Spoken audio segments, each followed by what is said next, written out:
Mahoka Koko no Retosei volume ke-25. Chapter pertama. Minggu pagi pukul 5.06 tanggal 19 Juni 2097, timur bagian tengah semenanjung Izu diserang oleh sihir berskala besar. Serangan sihir yang kemungkinan disebabkan oleh sihir strategis tuman bomba milik Igor Bezobrazov, seorang penyihir dari Uni Soviet baru. 27 villa pribadi hancur, untungnya tidak ada korban jiwa, tetapi 11 orang terluka parah. Sebuah serangan berskala besar ini tidak menimbulkan banyak korban. Ini disebabkan karena wilayah tersebut berada di distrik yang sedikit penduduknya. Semua terluka termasuk para pekerja villa. Namun fakta yang tak terbantahkan adalah wilayah Jepang mengalami serangan yang tidak masuk akal. Serangan yang dapat mengancam kehidupan dan harta milik warga sipil. Pada hari yang sama, pemerintah Jepang menghimbau masyarakat internasional mengekspresikan protes keras terhadap para penyerang yang identitasnya belum diungkapkan. Terlepas dari semua itu, serangan diluncurkan saat awal fajar. Pasukan self-defense dapat melihatnya dari jarak kecil di daerah sekitarnya. Namun terdapat fakta dari rekaman video yang didapat membuktikan bahwa itu adalah serangan proaktif yang tidak masuk akal. Ada juga dugaan bahwa tentara Jepang sebelumnya telah meramalkan serangan mendadak ini dan ingin menggunakannya untuk mendapatkan materi untuk negosiasi diplomatik dengan mengabaikan keselamatan warga sipil. Beberapa wartawan yang berani langsung meminta penjelasan dari wakil pasukan bela diri tentang kecurigaan ini. Melihat Minami terbaring di lantai, Miyuki membeku di tempat dan menangis. Namun rasa paniknya itu tidak bertahan lama. Tidak, dia masih panik, tubuhnya sedikit gemetar. Dengan wajah panik kini melemah sedikit ketika dia merasa aliran nafasnya. Namun Miyuki berubah pucat ketika ia menyentuh lehernya. Ini dingin, kondisinya melemah, Onisama. Miyuki mengangkat matanya ke Tatsuya, menatap dengan penuh harapan. Sosok Minami mengingatkan Miyuki pada saat kematian Honami, waktu ketika Tatsuya tidak dapat membantunya. Pixie, bagaimana kondisi Minami? Tatsuya juga tidak menyembunyikan ketidaksabarannya. Tidak ada cedera, tetapi suhu, tekanan, dan denyut nadinya semua pada tingkat yang berbahaya. Master, dengan kondisi seperti ini, kemungkinan besar dia akan mati kelelahan. Seolah-olah merasakan ketidaksabaran Tatsuya, Pixie menanggapi dengan telepati aktif. Tatsuya mengulur tangan kirinya kepada Minami. Di tangannya ia tidak memegang sebuah CID. Di tangan kanannya ia masih memegang CID Trident dalam bentuk pistol besarnya yang ia gunakan untuk mencegat serangan sebelumnya. Namun dia tidak punya waktu untuk model CID dapat melakukan regrowth. Tatsuya mengaktifkan regrowth dengan kekuatannya sendiri. Regrowth digunakan oleh Tatsuya, tidak memodifikasi efek dalam kualitas seperti halnya dalam sihir biasa, tetapi sebaliknya perubahan efek dengan modifikasi penyebabnya. Keajaiban ini akan melawan aliran waktu dan mendefinisikan ulang definisi penyembuhan diarahkan ke Minami. Dia membaca informasi tentang tubuh Minami, memutar kembali kondisinya ke saat sebelum kejadian itu terjadi. Namun, dia tidak bisa menemukan penyebab kelelahannya.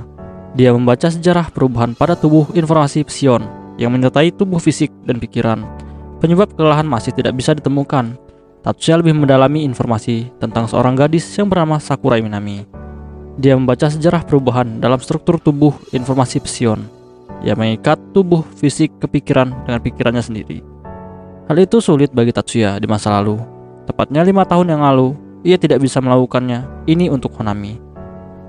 Regrowth Tatsuya mengembalikan badan informasi psion dan pikiran ke keadaan semula. Dia menulis ulang baik struktur badan informasi psion yang menyertai tubuh fisik dan struktur badan informasi psion yang mengikat tubuh fisik sebelum serangan itu diterima. Informasi yang direkam dari masa lalu menjadi informasi untuk saat ini setelah penyesuaian secara otomatis dibuat dengan memperhitungkan waktu yang berlalu sejak saat itu.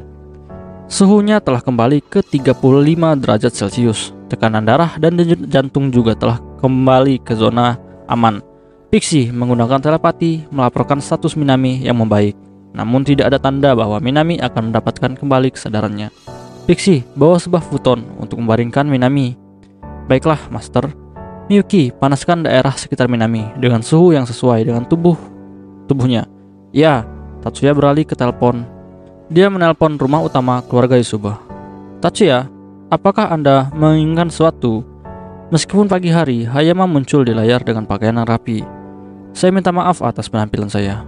Dimulai dengan perkenalan seperti itu, ia segera pindah ke topik utama.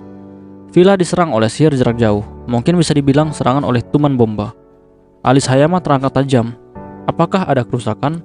Hayama bertanya. Tidak ada sedikit goresan pun, baik pada saya ataupun Miyuki. Namun Minami mengalami gejala yang menyerupai overheating di area perhitungan sihirnya. Saya melakukan semua yang aku mampu untuk membantunya, tetapi dia membutuhkan perawatan yang khusus. Saya mengerti, saya akan mengurus perawatannya. Hyogo akan segera ke sana. Silahkan tunggu sebentar. Baiklah, saya akan mengendalikan kamu. Setelah ia memenuhi tujuannya, Tatsuya menutup panggilannya. Di sekitar villa di mana Tatsuya tinggal, sebuah penghalang dengan radius sekitar 1 km dibangun. Itu adalah bidang yang menggunakan gangguan mental sihir dari keluarga Tsukuba, cabang sampingan dari keluarga Yusuba.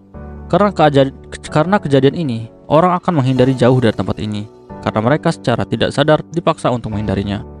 Gangguan sihir tidak hanya berfungsi pada penyihir saja, dan juga sihir ini berfungsi sebagai sensor manusia.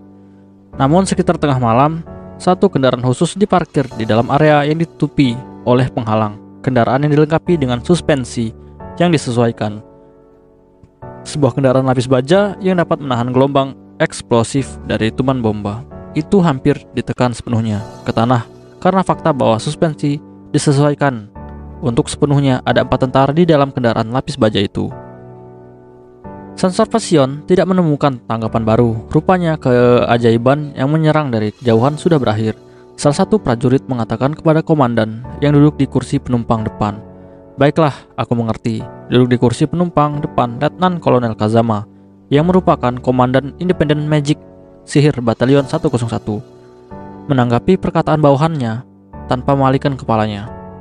Di sekitar villa di mana Tatsuya tinggal, sebuah penghalang untuk membuat orang pergi dipasang. Terdapat sebuah rumah kecil di dekat villa, dan tempat itu merupakan pos jaga. Penjagaan dilakukan oleh keluarga Tsukuba, cabang samping dari keluarga Yusuba.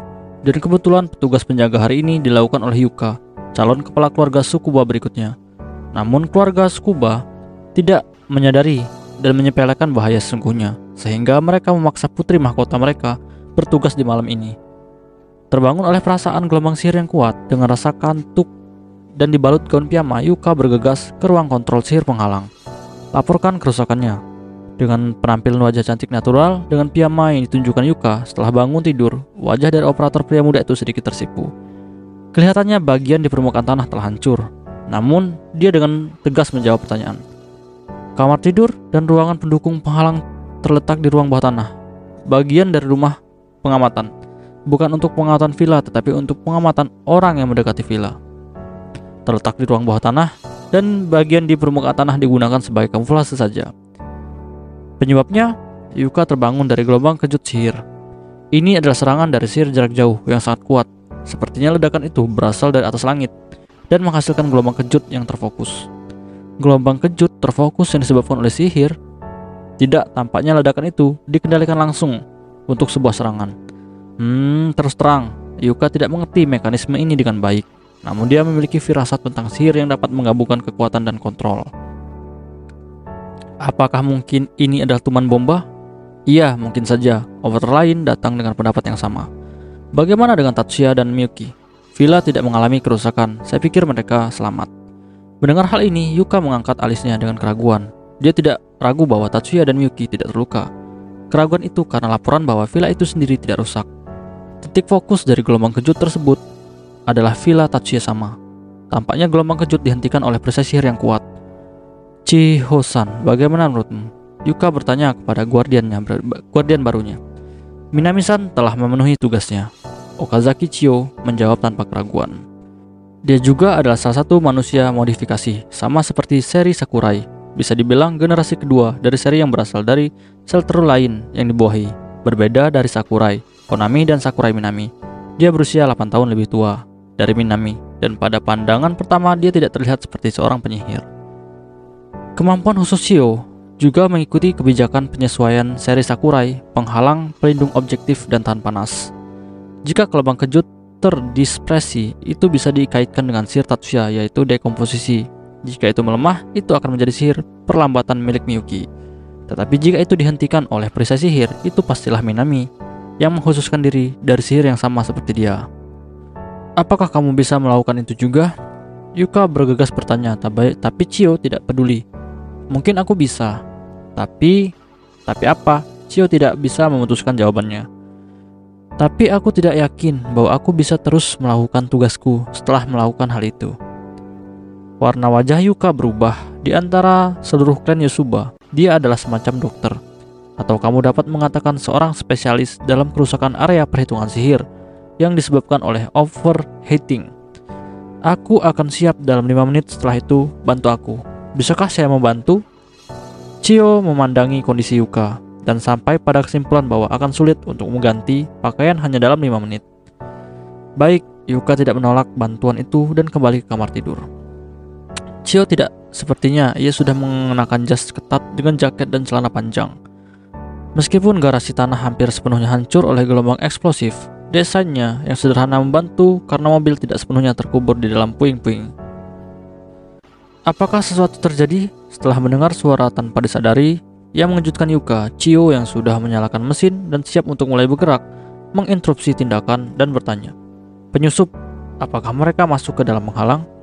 Nada unfathomable dari Chio memaksa Yuka untuk membuang kejutannya. "Ya, tapi mereka sangat terampil. Aku juga khawatir tentang Minami, tetapi mereka harus diberi prioritas." Chio tidak memprotes keputusan Yuka. "Saya akan mengirim sinyal untuk mobilisasi darurat dari semua orang kita." Sebaliknya, dia secara implisit menyatakan pandangan bahwa hal itu tidak akan mencegah kehadiran semua anggota kelompok mereka. "Ya, terima kasih, tapi kami akan terus maju." Yuka memahami niat Chio, tetapi tidak mengikuti saran ini. "Oke, baiklah." Chio tidak pergi melawan perintah Yuka. Dia mengirim SUV ke arah yang dituju Yuka.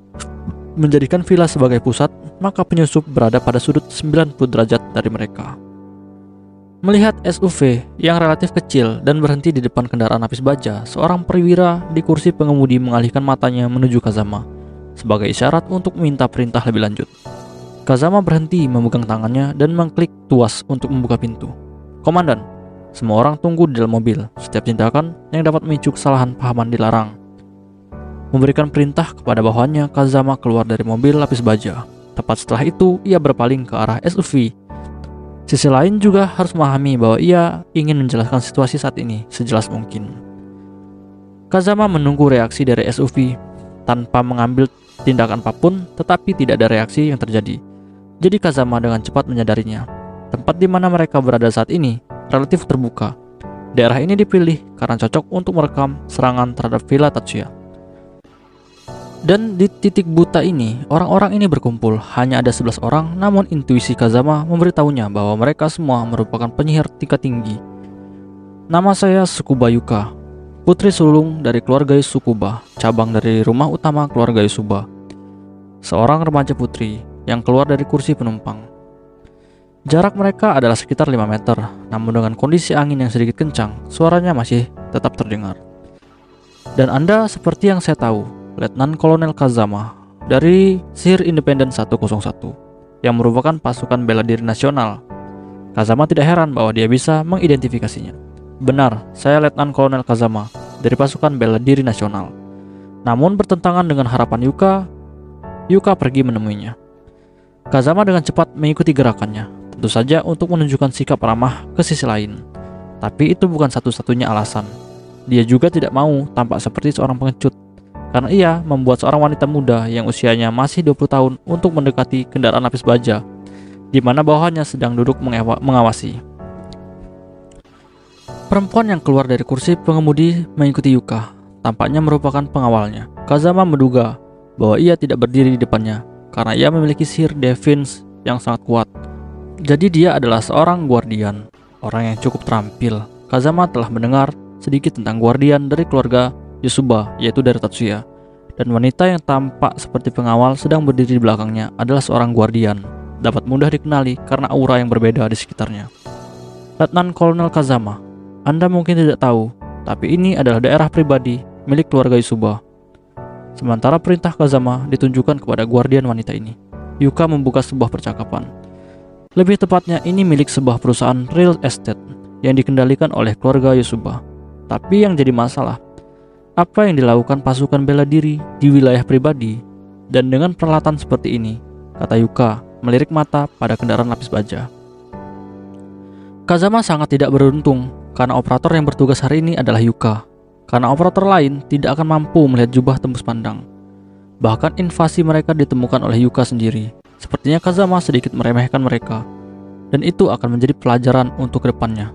Saya mohon maaf, tapi saya tidak bisa menjawab hal itu karena ini merupakan rahasia militer. Setelah memikirkan alasan dan berujung buntu, Kazama mengeluarkan kartu jokernya, yang biasanya diterapkan pada orang sipil. Apakah rahasia militer tersebut berhubungan dengan fakta bahwa warga sipil akan menjadi sasaran serangan negara lain? Namun Yuka bukanlah salah satu dari orang yang ketakutan dengan frase rahasia militer. Di kendaraan lapis baja itu, apakah ada peralatan untuk mengumpulkan informasi? Yuka bertanya ke Chiyo yang berdiri di belakangnya. Iya, itu terlihat seperti model untuk eksplorasi. Meskipun jawaban dari Chiyo tidak sepenuhnya afirmatif, nada suaranya berbicara dengan penuh keyakinan. Jangan salah paham, kami tidak bermaksud untuk menentang keluarga Isuba. Tidak menunjukkan setetes keraguan, Kazama menanggapi perkataan Yuka dan tidak lagi menggunakan ungkapan warga sipil, tetapi frase keluarga Isuba. Apakah maksud Anda keluarga Isuba bukan warga sipil? Yuka segera membalas setelah petunjuk yang ditinggalkan oleh Kazama. Namun pertanyaan inilah yang diharapkan Kazama. Terlepas dari formalitas, Anda tidak bisa dianggap sepenuhnya non-sipil, kan? Formalitas tidak menjadi masalah bagi pegawai negeri. Keberatan ini datang setelah jeda singkat dalam ucapannya. Ini adalah bukti bahwa Yuka tidak bisa menyangkal argumen Kazama. Jadi tolong kerjasamanya tidak merusak formalitas ini. Kazama bertanya dengan senyum bijaksana. Yuka tidak mengatakan apa-apa. Sebaliknya, saya ingin tahu apakah tentara telah mengetahui bahwa akan ada serangan tuman bomba. Pertanyaan ini datang bukan dari Yuka. Kazama bergegas menoleh ke arah suara yang datang dari bawah bayangan hutan. Agitasi tanpa penyamaran muncul di wajahnya. Tatsuya-san, Kazama dan Yuka menggumamkan namanya pada saat yang sama. Onisama, apa itu? Miyuki duduk di samping tempat tidur Minami, melihat ketegangan yang tercipta oleh kejengkelan Tatsuya yang mengarahkan pandangannya padanya. Saat ini kondisi Minami stabil, meskipun ia masih belum mendapatkan kesadaran, namun berkat regrowth Tatsuya, ia tidak lagi berada di dalam ujung kematian. Tatsuya sudah mengganti piyama menjadi pakaian kasual karena sebentar lagi ia akan dijemput helikopter yang akan membawa Minami ke rumah sakit. Miyuki tidak bisa mengerti apa yang Tatsuya rasakan. Letnan Kolonel Kazama, apakah tidak terdeteksi sebelumnya? Aku tidak merasakan kehadirannya. Ketika Miyuki dengan malu menurunkan matanya, Tatsuya bergegas untuk memberitahunya bahwa ia merasakan hal yang sama. Kelihatannya dia ditemukan oleh sihir Yuka. Yuka-san juga ada di sini. Tampaknya Miyuki tidak cukup yakin bahwa Tatsuya tidak dapat melihat dia, tapi rupanya pertanyaan ini jauh lebih menarik baginya. Para operator keluarga Tsukuba menggunakan sihir di sini, sihir yang tidak membiarkan orang lain untuk mendekati. Ini dilakukan atas perintah Obawe. Oba-sama, Miyuki mengubah rasa malu di wajahnya menjadi kebingungan, ini karena tindakan Maya terhadap Tatsuya yang tak dapat diprediksi. Aku akan pergi menemui Letnan Kolonel. Miyuki, aku mempercayakan Minami kepadamu. Tatsuya mencapai target. Dialog antara Kazama dan Yuka sedang dalam ayunan yang penuh amarah. Ia minta para penyihir pendukung keluarga Tsukuba untuk tetap diam, dan ia bergabung dengan kedalaman dan mulai mendengarkan perselisihan antara Kazama dan Yuka. Kazama akan melihat Tatsuya jika perhatiannya tidak terfokus pada Yuka. Yuka juga akan melihat Tatsuya jika perhatiannya tidak tertuju pada Kazama. Mereka menyadari satu sama lain, bahkan mereka pengguna sihir mental interference, yang mana mereka akan meningkatkan kewaspadaannya sehingga perhatian mereka kepada orang lain akan melemah. Apakah rahasia militer tersebut berhubungan dengan fakta bahwa warga sipil akan menjadi sasaran serangan negara lain? Pertanyaan Yuka ini menyebabkan kebingungan dalam pikiran Tatsuya. Kendaraan lapis baja yang ditunggangi Kazama dilengkapi peralatan bukan untuk pertempuran, tetapi untuk mengumpulkan informasi. Selain itu peralatan yang cukup mahal. Sekilas kamu bisa menebak bahwa mereka datang ke sini untuk mengumpulkan data yang berharga. Seperti kata Yuka, itu berarti bahwa pasukan bela diri mengasumsikan bahwa akan ada serangan mendadak dari tuman bomba. Tatsuya tidak bisa mengabaikan kecurigaan tersebut. Hal inilah yang membuat Tatsuya unjuk diri dan tidak menjadi pengamat. Sebaliknya, saya ingin tahu apakah tentara mengharapkan serangan tuman bomba. Tatsuya-san, Kazama dan Yuka dengan wajah heran menjawab Tatsuya yang keluar dari bayangan pohon. Letkol Kazama, jawablah pertanyaanku. kata Tatsuya tanpa mengucapkan salam sopan seperti biasanya. Seperti yang aku katakan ke suku Basan, aku tidak bisa menjawabnya. Dengan kata lain, jawabannya adalah iya kan? Tidak ada komentar. Tatsuya bertemu pandangan dengan Kazama dan sedikit mendesah. Letnan Kolonel Kazama, saya merasa Anda memiliki kewajiban seperti itu. Jika Anda memperingatkan kami sebelumnya, kami tidak akan membiarkan serangan dadakan dari Uni Soviet baru ini. Apakah kamu yakin bahwa serangan mendadak oleh sihir jarak jauh ini dilakukan oleh Uni Soviet baru? Tentu saja Kazama menunjukkan minat dalam hal ini. Tapi ada satu hal yang lebih penting dalam topik Tatsuya yang dibicarakan. Jika kamu memberikan pembenaran untuk perkataanmu, maka aku dapat menjawab pertanyaanmu. Pembenaran bahwa serangan mendadak ini dilakukan oleh Uni Soviet baru, walau mungkin saja janji ini palsu, tapi kita ini sudah cukup untuk membuat Kazama berubah pikiran. Kebijakan yang digunakan untuk serangan mendadak diaktifkan dari rel kereta api di pinggiran kota Vladivostok. Dari rel kereta api, ini adalah hasil dari pembacaan informasi dari penyihir yang mengaktifkan sihir tuman bomba. Apakah kamu menemukan Igor? Yuka tanpa disadari terjepit dalam percakapan. Para penyihir itu sudah mati, tapi itu bukanlah Igor, itu hanyalah dua orang wanita. Wanita, Yuka yang terkejut berseru. Dua, apakah mereka penyihir strategis yang tidak diungkapkan oleh negaranya? Kazama seperti yang diharapkan dengan cepat memahami kebenarannya. Saya berpikir bahwa Igor tidak berpartisipasi dalam hal ini, tapi saya secara khusus menargetkan kedua wanita itu. Dan mereka tidak diragukan lagi berada di timur jauh dari Uni Soviet baru. Jika itu rel kereta api, maka itu kereta militer yang datang dari jalan raya Trans-Siberia.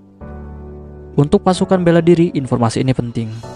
Ada rumor bahwa untuk mengaktifkan tuman bomba, mereka harus menggunakan CID yang besar, namun teori ini sebelumnya tidak memiliki bukti. Setelah itu, pada saat sihir menyerupai tuman bomba digunakan di Selat Soya, tidak ada gerakan kereta yang dicatat. Untuk alasan ini, pasukan bela diri menganggap informasi tentang kereta swasta itu salah, dan apakah sihir lain dan bukan tuman bomba. Tapi menurut Tatsuya, ternyata kereta pribadi ini sebenarnya terlibat dalam penggunaan tuman bomba. Meskipun Tatsuya berkata diduga sihir tuman bomba, tetapi dengan kekuatan dan hasil yang disebabkannya, sihir ini pastilah tuman bomba. Jika hal ini salah, itu berarti bahwa Uni Soviet baru memiliki sihir lain dengan kekuatan tinggi selain tuman bomba. Tuman bomba atau bukan, tapi saya jelas bahwa sihir yang memberikan ancaman ke Jepang diluncurkan menggunakan kereta pribadi ini. Sumber daya yang digunakan oleh Angkatan Darat untuk observasi terbatas. Sumber daya ini dapat didistribusikan secara efektif jika tujuan pemantauan diklarifikasi. Namun Kazama tidak punya waktu untuk terjun ke dalam perasaan kepuasan ini. Letnan Kolonel, giliran Anda sekarang. Tatsuya tidak berdiri di hadapan Kazama sebagai anggota batalion independen sihir. Ini adalah tawar-menawar di antara mereka. Apakah pasukan bela diri tahu bahwa serangan mendadak akan terjadi di tempat ini dan pagi ini? Kami tidak tahu sepenuhnya. Tanggal dan waktu pasti kami tidak bisa memprediksinya. Dengan kata lain, apakah Anda mengharapkan tempat ini untuk diserang? Mengapa? Kazama tidak bisa menjawab dengan segera. Pertanyaan ini menyangkut kemampuan tentara untuk mengumpulkan informasi. Meskipun Tatsuya adalah bagian dari pasukan bela diri, ia tidak sepenuhnya berkomitmen. Sehingga Kazama merenungkan pertanyaan apakah Tatsuya memiliki hak untuk mengetahui seberapa jauh waktunya. Pasukan bela diri, tidak. Yang Tuan Saiki menerima informasi tentang pergerakan Igor. Dan dari itu, Anda membuat asumsi bahwa aku akan menjadi target serangan mendadak. Tanpa menunggu jawaban dari Kazama, Tatsuya memberi dugaan yang tidak berbeda dari kenyataan. Kazama tidak mengatakan apa-apa. Melihat bahwa ia tidak bisa memberikan jawaban, Tatsuya menyadari bahwa dugaannya benar. Jika mereka diperingatkan tentang kemungkinan serangan mendadak, ini tidak akan datang ke situasi di mana Minami harus terluka. Dia bahkan tidak akan membiarkan Miyuki dan Minami datang ke villa ini. Jika Tatsuya sendirian, tidak akan ada kerusakan. Bahkan jika ia secara langsung terkena dampak dari serangan itu. Kami memiliki orang yang terluka, jadi saya akan kembali ke villa. Tatsuya sedikit tidak puas akan pertukaran ini. Kemudian Letnan Kolonel dan Yuka selamat tinggal. Tunggu Tatsuya, orang yang terluka yang kamu maksud apakah itu Minami? Tatsuya yang keluar berbalik mendengar suara Yuka. Iya Yuka-san, tampaknya memahami kondisi Minami saat ini. Minami tidak memiliki cedera yang dapat disebut sedar, namun area perhitungan sihir daerah bawah sadar perkiraannya terluka. Tatsuya menggunakan kata terluka dalam pengertian ini dan Yuka mengerti hal ini. Dia perlu dikirim ke rumah sakit segera. Haruskah aku minta bantuan kepada keluargaku? Yuka dengan cemas menawarkan bantuan transportasi. Rumah utama sudah mengirimkan sebuah helikopter dan itu akan segera tiba. Jadi aku harus kembali. Tatsuya mengisyaratkan dengan kata-kata. Seperti itu rupanya. Baiklah, tolong berhati-hati. Terima kasih banyak. Sedikit membungkuk ke Yuka, Tatsuya berbalik lagi dan pergi. Yuka melirik sosoknya yang penuh dengan kecemasan. Kazama sampai akhir tidak memberikan sepatah kata pun atau keprihatinan terhadap Minami yang terluka. Minami dirawat di rumah sakit di Chofu. Tentu saja ini bukan kebetulan. Rumah sakit ini di Chofu ini dekat dengan kediaman Miyuki yang baru dan bangunan di sini dibangun sebagai markas dari keluarga Isuba di Tokyo. Tatsuya kembali bersama Miyuki ke rumah baru mereka yang mana merupakan bangunan bertingkat. Di hari berikutnya, pemerintah Jepang memprotes masyarakat internasional tentang serangan mendadak dari sebuah negara yang tidak diketahui itu. Namun USNA menemukan fakta bahwa semenanjung Jepang Izu diserang dengan long range magic secara terus-menerus. Satelit mata-mata USNA mencatat respon dari sihir yang kuat dari wilayah Uni Soviet baru. Pada saat yang sama, saat serangan terjadi di Izu, Lina juga diberitahu tentang hal ini, tetapi beberapa jam setelah kejadian, pemerintah Jepang mengumumkan serangan sihir di villa yang dibangun di semenanjung Izu dan mengkritik keras orang yang melakukan serangan tanpa menyebutkan siapa pelakunya. Pada saat yang sama, mereka secara tidak langsung mengkritik gerakan anti-sihir, menunjukkan bahwa pengusiran para penyihir tidak hanya menjadi masalah kemanusiaan, namun mereka menambahkan bahwa target serangan itu juga adalah seorang penyihir. Mereka yang tahu di mana Tatsuya pasti dengan mudah memahaminya. Segera setelah pengumuman perintah dari serangan mendadak, Letnan 1 Fujibayashi menerima panggilan telepon pribadi. Kyoko Onesan, ini Minoru. Minoru-kun, aku minta maaf karena mengganggu saat sedang bekerja. Ya, tapi tenang, aku sedang tidak sibuk saat ini. Jadi, apakah kamu memiliki urusan yang mendesak? Ini bukan hal yang mendesak, tapi ada sesuatu yang aku ingin tahu kepastiannya. Ini tentang pengumuman pemerintah yang baru saja dibuat. Aku mengerti, jadi Fujibayashi bersedia untuk mendengarkan apa yang akan dibahas. Ini mengenai sihir artileri yang menyerang Tatsuya-san, bukan? Bagaimana kamu tahu? Ini adalah respon yang tak terduga meskipun dari Minoru. Aku merasakan gelombang sihir yang kuat bertabrakan satu sama lain di timur, tapi pada saat yang sama, saya merasakan bahwa salah satu dari mereka adalah Tatsuya-san. Fujibayashi tidak tahu bagaimana cara menanggapi kata Minoru. Jika apa yang Minoru katakan itu benar, maka bisa berarti ia memiliki kemampuan sensorik yang melebihi elemental sight milik Tatsuya. Minoru, kamu menguasai elemental sight. Minoru-kun, sejak kapan kamu memiliki keterampilan persepsi yang kuat? Pertanyaan Fujibayashi tidak terjawab. Katakan padaku, apakah benar itu Tatsuya-san? Bagaimana Miyuki-san dan Sakurai-san? Minoru tidak mendengar pertanyaan Fujibayashi. Perhatian diarahkan pada kondisi Tatsuya dan yang lainnya. Tidak, Minoru, tidak khawatir tentang Tatsuya atau Miyuki. Tatsuya-kun dan Miyuki tidak terluka. Tapi Sakurai, meskipun intuisi dia kecewa, Fujibayashi tidak bisa berbohong padanya. Apa yang terjadi pada Sakurai? Tapi ketika dia mendengar nama Minoru yang putus asa, Fujibayashi tidak bisa diam. Dia di rumah sakit. Dokter Yamanaka dari batalion mengatakan bahwa area perhitungan sihirnya bisa rusak karena penggunaan sihir yang berlebihan. Dikatakan, tapi apakah Magic Independent tidak memberi pengobatan apapun? Dia berada di sana kan? Minoru-kun, apa yang telah terjadi padamu? Minoru seharusnya tidak tahu bahwa Magic Independent terlibat dalam pengumpulan informasi tentang serangan mendadak. Namun ucapan Minoru tidak menebak secara acak. Dia dengan percaya diri bahwa mereka terlibat. Minoru merupakan sepupu Fujibayashi yang dianggap sebagai penyihir yang luar biasa. Fujibayashi percaya bahwa jika bukan karena kesehatannya, ia pasti akan berada di daftar orang terkuat di dunia. Tapi dia tidak seharusnya memiliki kemampuan yang mirip dengan Californians. Seolah-olah Minoru memiliki roh jahat dengan pengetahuan terlarang. Oke, di sini gue jelasin sedikit ya. Minoru ini dia dapat kemampuan elemental sight kayak Tatsuya ya, cuman nggak sekuat Tatsuya. Dan dia ini telah dirasuki sama rohnya Zogong Jin, guys. Jadi dia tuh jadi pengendali parasit gitulah. Dan dia itu bisa ngedapetin pengetahuan dan sihir-sihirnya Zogong Jin, guys. Jadi di sini nggak heran lagi lah kalau dia tuh udah bisa tahu semuanya gitu. Karena dia udah jadi satu sama ghost atau hantunya si Zogong Jin. Oke, kita langsung lanjut lagi aja ya. Seolah-olah di Minoru memiliki roh jahat dengan pengetahuan terlarang. Jika pada saat itu dia tidak menghitung intuisi sebagai fantasi, masa depan bisa saja sangat berbeda.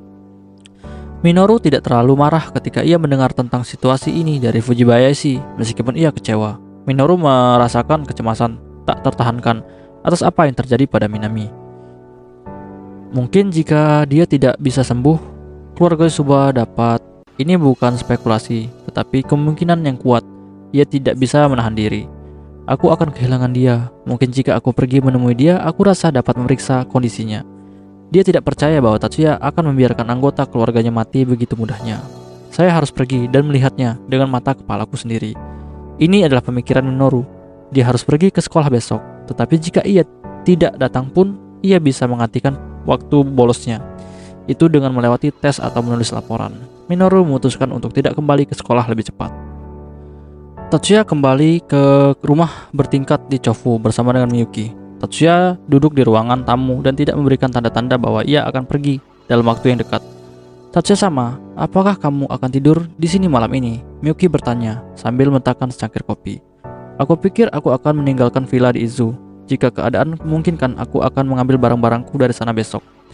Jadi kamu akan kembali ke sini? Miyuki sedikit melebarkan matanya. Aku akan kembali, ya benar, aku akan pulang. Tatsuya baru tinggal di rumah bertingkat ini hanya semalam. Jika Miyuki menyebut tempat ini rumahnya dan tinggal di sini, maka kata pulang itu tepat untuk diucapkan. Aku mengerti, saya akan menyiapkan kamarnya. Jangan terlalu berlebihan Miyuki, kamu juga perlu istirahat.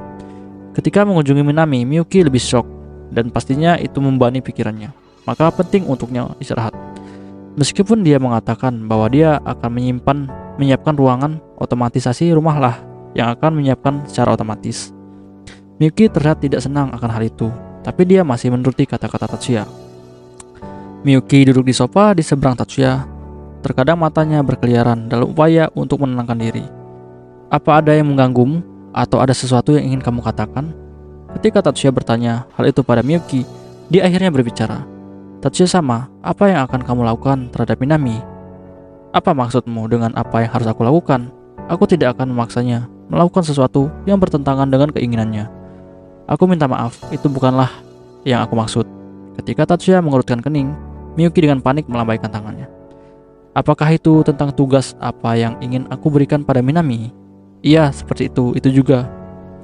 Sepertinya Miyuki ingin mengatakan sesuatu, namun ia sedikit kesulitan untuk mengatakannya. Minami tidak bisa melakukan tugas seperti sebelumnya. Tatsuya mengekspresikan dengan kata-kata yang jelas. Itu berarti dia tidak akan bisa lagi menjadi guardian. Benar, begitu Tatsuya mengatakan hal ini, keraguannya hilang. Dia tidak akan bisa menggunakan sihir sampai kerusakan pada area perhitungan sihirnya sembuh. Selain itu, kita tidak tahu apakah kita bisa menyembuhkannya lagi. Bagi para penyihir, area perhitungan sihir layaknya seperti black box atau kotak hitam. Masih ada terlalu banyak misteri yang belum terungkap dari segi struktur dan sifatnya. Sungguh, meskipun kepala keluarga Ichijo tampaknya telah pulih dari kelelahan area perhitungan sihir, itu tidak berarti bahwa Minami juga akan pulih. Kepala keluarga Jumonji yang sebelumnya kehilangan kemampuannya untuk menggunakan sihir karena ia sering atau tidak dengan sengaja membebani area perhitungan sihirnya, kini dia tidak mendapatkan kondisi yang baik karena melakukan hal itu. Kedua wajah Tatsuya dan Miyuki kembali suram. Selain itu, bahkan jika dia kembali pulih, dia tidak akan kembali seperti sebelumnya. Hanya karena dia menggunakan sihir secara berlebihan. Benar, selain itu, dia tidak diberikan pertolongan pertama, mungkin kondisinya akan lebih buruk. Wajah Miyuki menjadi lebih sedih. Jadi sekarang Minami tidak bisa lagi bekerja sebagai penyihir. Tidak, dia dapat terus bekerja sebagai penyihir biasa.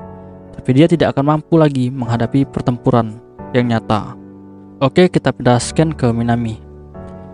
Siapa yang ada di sana? Minami bertanya setelah mendengar ketukan di pintu ruangan yang didedikasikan untuknya. Ini sekitar jam 11 sekarang. Tatsuya harus berada di Izu dan Miyuki di sekolah. Rumah sakit ini berada di bawah kendali keluarga Yusuba. Minami percaya bahwa kemungkinan orang yang mencurigakan untuk masuk sangat rendah. Jadi dia berpikir bahwa seorang yang terikat dengan Yusuba datang untuk melihat kondisinya. Tapi dia salah. Ini Kudo Minoru. Jawaban yang datang dari balik pintu itu sama sekali tak terduga bagi Minami. Minoru? Minami terkejut sambil berteriak.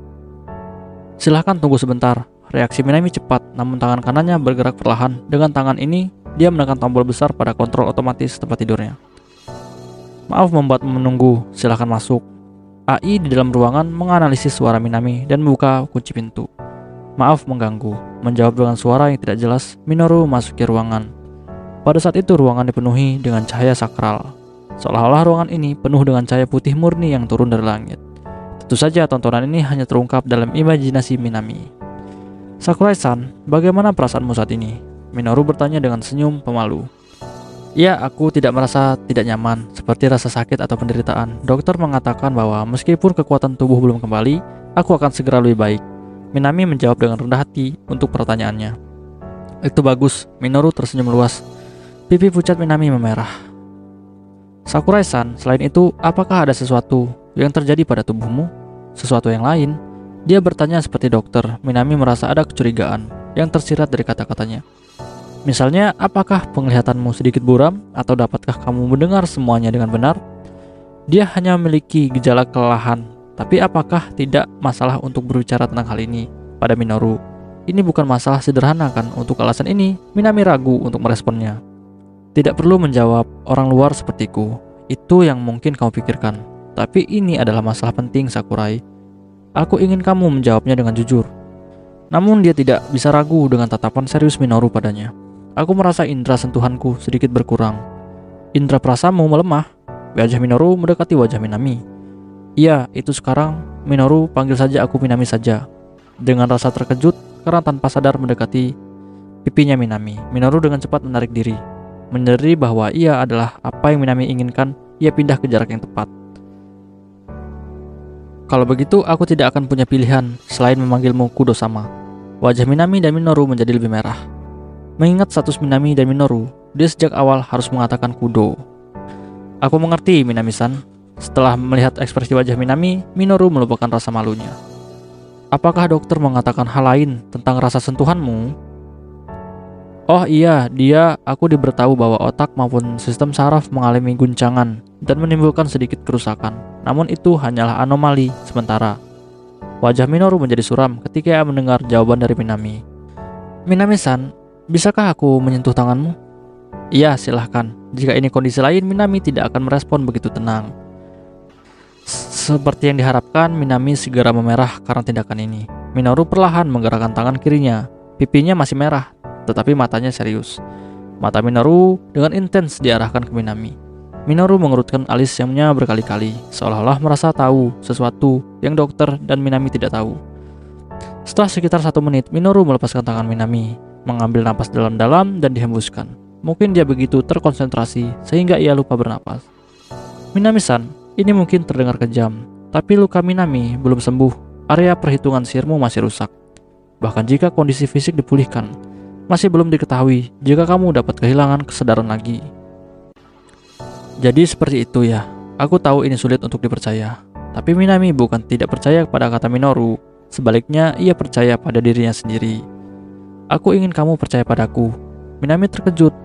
Sebuah kepercayaan. Kata itu tidak terduga bagi Minami. Tapi keraguan itu segera dijawab. Aku akan mencari cara untuk menyembuhkanmu. Itu sebabnya aku tidak ingin kamu menyerah. Pertanyaan yang sekarang muncul di kepala Minami adalah mengapa? Baiklah, kalau begitu aku mengandalkanmu, Minoru-sama.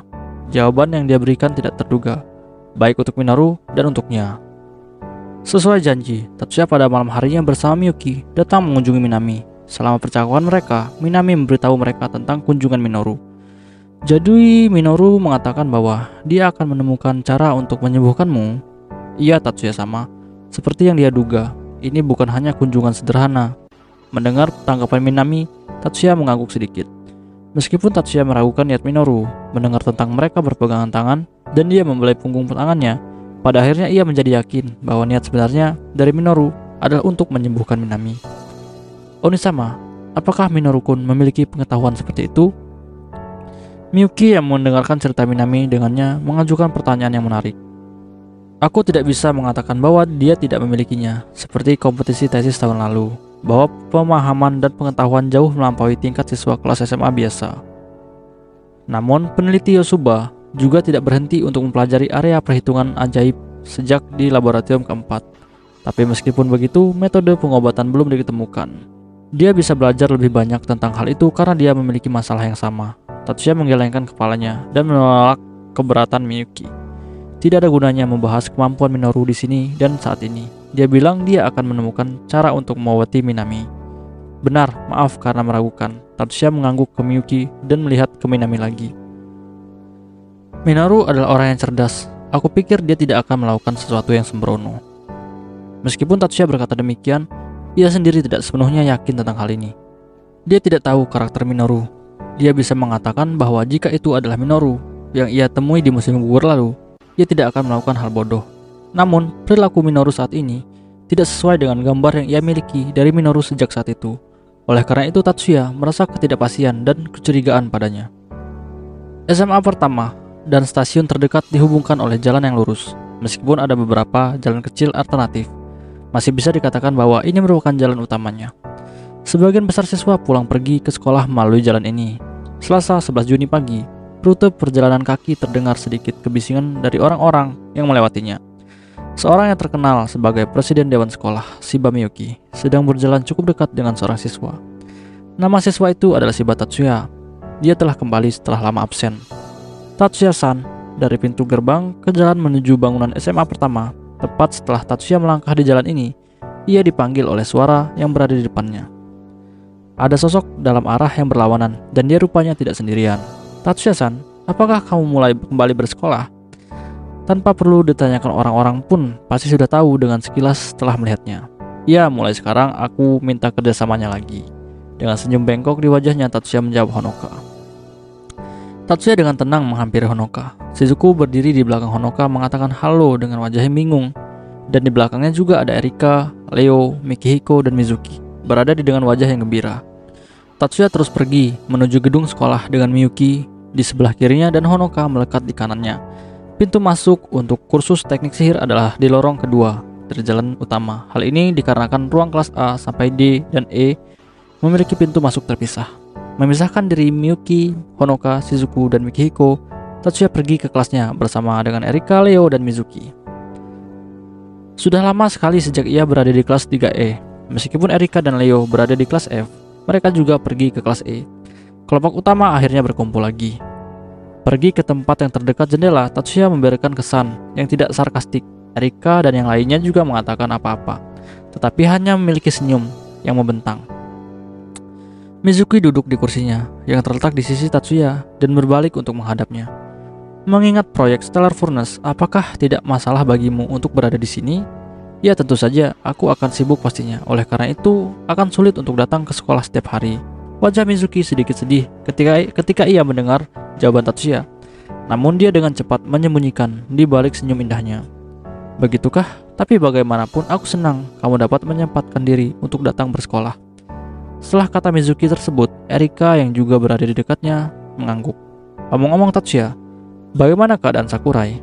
Leo khawatir dengan Minami karena dia merupakan kohai dari klubnya. Dokter mengatakan bahwa tidak ada luka yang menyebabkan konflikasi lebih lanjut. Namun untuk pemulihan memerlukan waktu yang sedikit agak lama. Begitu ya, Leo khawatir tentang kondisi Minami dan Tatsuya juga demikian. Namun ia juga harus memikirkan tentang perlindungan Miyuki. Ia tidak bisa membiarkan Miyuki pergi sendirian tanpa ada pengawalan. Pada saat pelajaran pertama di SMA pertama selesai, Komandan Batalion 101, Letnan Jenderal Saiki Hiroumi mengunjungi gedung perkantoran Kementerian Pertahanan. Ini juga merupakan markas besar Angkatan Laut Jepang. Saiki kembali ke markas sebelum tengah hari, lalu pergi ke kantornya Kazama. Tatsuya, maksudku Shiba Tatsuya.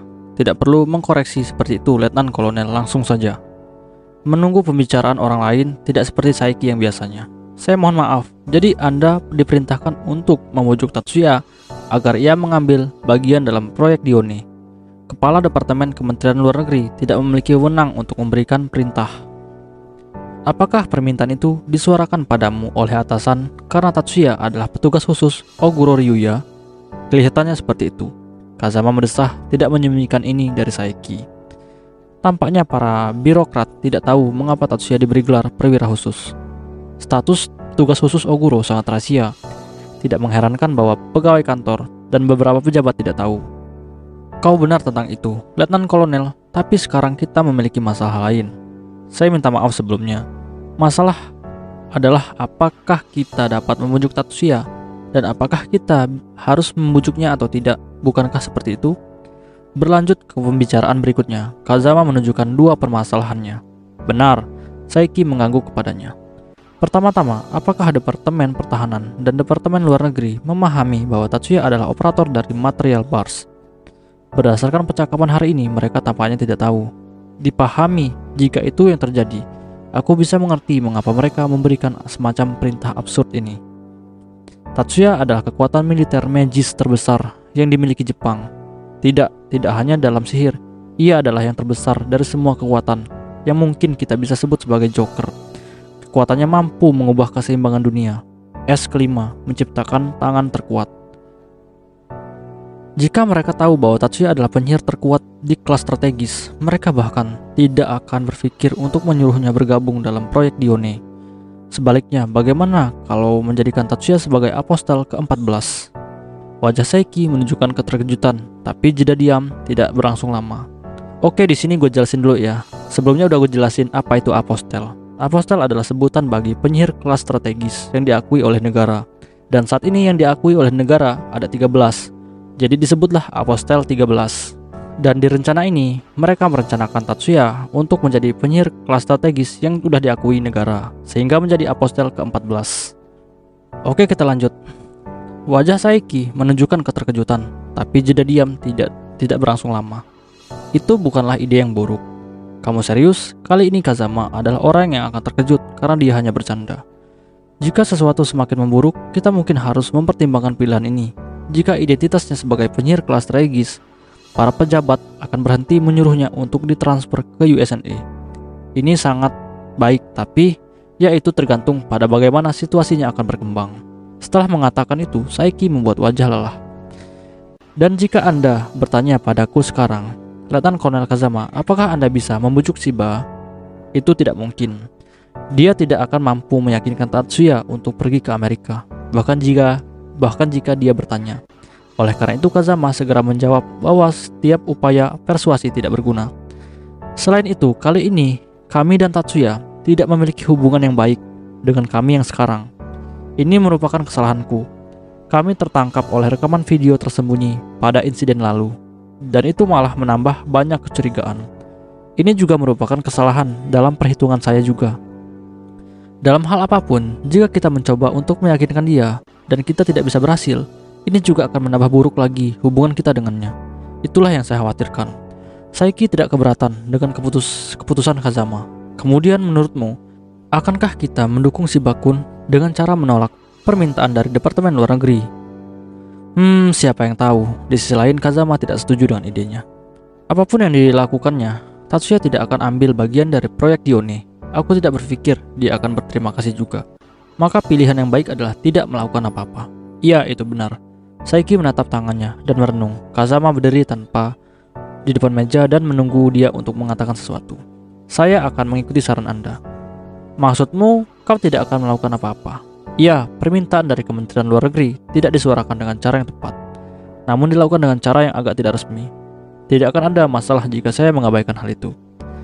Kazama berpikir bahwa Saiki juga berencana untuk mengabaikan permintaan dari Departemen Luar Negeri dari awal.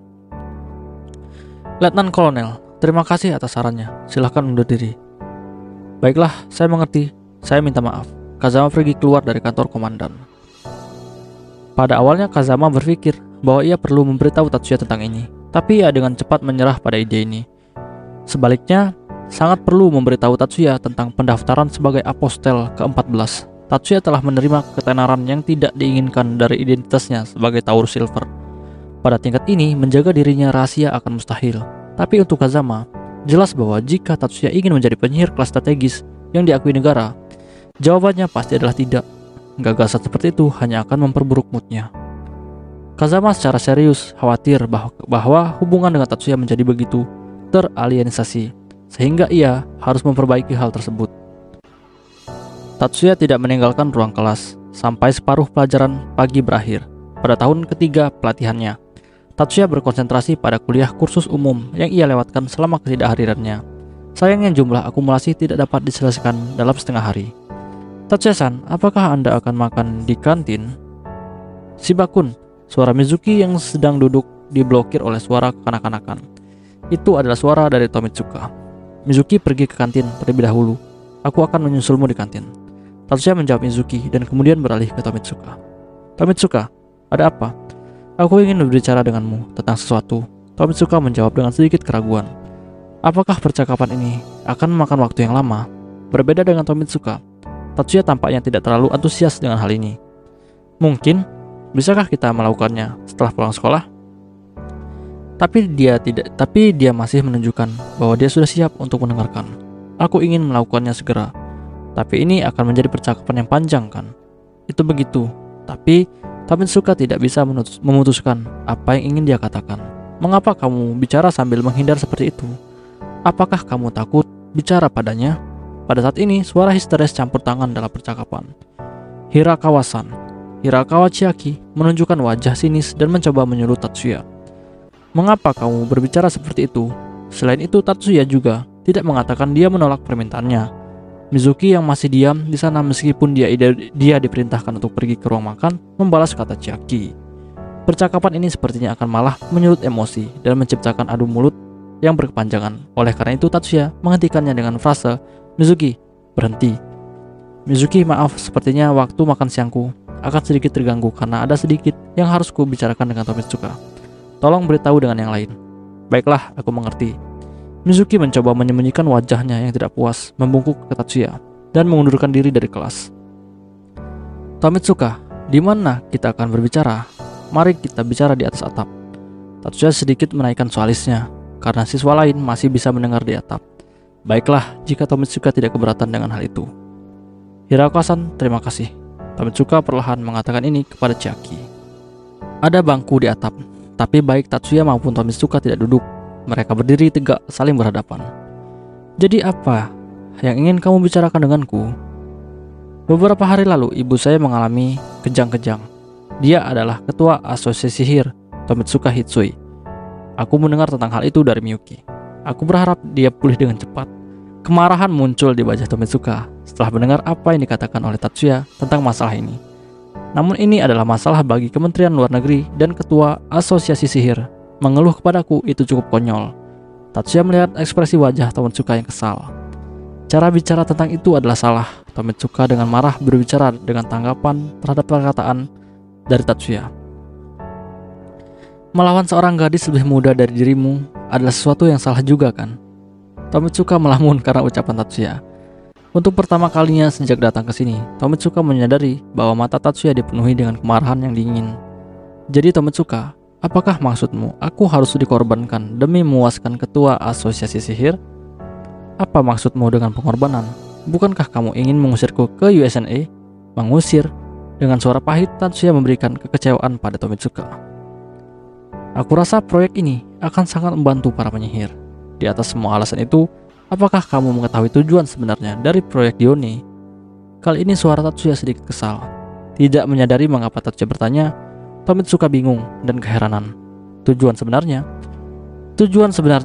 proyek Dione adalah untuk mengusir para penyihir dari bumi dan mengikat mereka ke sabuk asteroid dari orbit Jupiter dan Venus. Apa? Para penyihir akan ditempatkan pada orbit satelit di sekitar Venus dan Jupiter. Dan untuk sebagian besar hal ini menyangkut para penyihir dari USNA, Uni Soviet Baru, dan Britania Raya. Jika aku juga berpartisipasi dalam proyek Dione, maka butuh waktu 10 tahun atau lebih untuk aku bisa kembali. Bisa dikatakan bahwa ini proyek seumur hidup. Penyampaian sarkastik dari Tatsuya bahwa ia tidak diusir ke luar pulau, tetapi diusir ke luar angkasa, tidak dimengerti oleh Tomitsuka. Apakah benar seperti itu, Shiba-kun? Apakah kamu hanya melebih-lebihkan? Aku tidak akan memaksamu untuk menerima kebenaran dari apa yang telah aku katakan. Baca lagi materi yang telah diterbitkan. Tatsuya mengatakan hal ini dengan kemudian berbalik meninggalkan Tomitsuka. Bahkan jika proyek Dione yang dipikirkan Tomitsuka akan berhasil dan mencoba meyakinkan lagi Tatsuya pasti akan tetap menolaknya. Aku tidak akan mengambil bagian dalam proyek Dione. Aku tidak akan pergi ke ruang angkasa meninggalkan Miyuki di bumi. Aku tidak akan pergi kemanapun dan meninggalkan Miyuki. Tidak ada seorang pun yang dapat mengunggah prinsip ini. Tomitsuka tetap berdiri diam di sana sampai Tatsuya tidak terlihat lagi dari pandangannya. Apa maksudnya ini? Tametsuka bergumam, disertai sensasi jatuhan tetesan air hujan. Ini tujuan sebenarnya. Diasingkan. Ini seperti konspirasi. Dia mengejek Tatsuya dengan lantang, tapi tidak peduli berapa banyak ia menyangkal hal itu. Kata Tatsuya menetap dalam pikirannya. Hujan terus cukup deras. Tametsuka malah merasa kesal. Dia terus berdiri diam di atas atap kehujanan. Aku belum mendengar hal ini. Tidak ada yang mengatakan hal ini padaku. Tidak ada satupun dari sekelompoknya yang membicarakan hal ini. Program TV yang ia pantau juga tidak mengemukakan opini seperti itu. Tidak ada satupun yang berspekulasi seperti itu. Tidak peduli berapa banyak informasi yang tersedia. Ada batas untuk satu orang bisa menggali semua informasi. Tujuan sebenarnya, kamu hanya melebih-lebihkan. Diusir keluar angkasa, itu adalah hal yang konyol. Yang itu mungkin orang lain pikirkan. Ia terus berpikir sendiri. Yo, halo guys. Oke, pembahasan di chapter pertama ini selesai sampai di sini. Kita bakal lanjut lagi di chapter selanjutnya. See you next time di chapter selanjutnya. Bye bye.